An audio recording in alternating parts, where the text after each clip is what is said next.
హే bachelor bro, మీకు ఉప్మా చేసుకోవడం తెలుసు? మీకు రాకపోతే ఈ వీడియో చూసేయండి.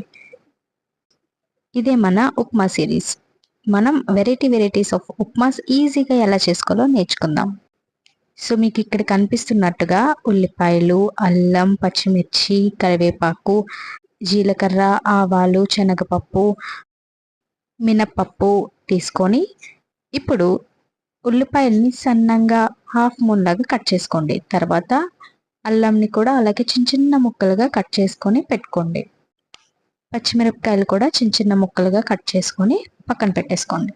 ఇప్పుడు ఒక కడాయి తీసుకొని అందులోని కొంచెం ఆయిల్ వేసుకొని అందులోని మన పోపు దినుసులన్నీ వేసుకొని కొద్దిగా చిటపటలాడిన తర్వాత వెంటనే ఉల్లిపాయలు, పచ్చిమిర్చి, కరివేపాకు వేసుకొని అది కొద్దిగా మగ్గనిచ్చిన తర్వాత అందులోని గ్లాసున్నర నీళ్లు పోసుకోండి. అది ఎసరు కొంచెం మరిగిన వెంటనే అందులోనే మనకి తగినంత ఉప్పు కూడా వేసుకోండి. ఎసరు కొంచెం మరుగుతున్న టైంలోని నూకని మనం ఉండలు కట్టకుండా ఎలా వేస్తున్నానో వీడియోలోని అలానే వేసి కలపాలి. కలిపిన తర్వాత కొంచెం మూత పెట్టి ఒక 10 నిమిషాల పాటు అలా ఉంచేస్తే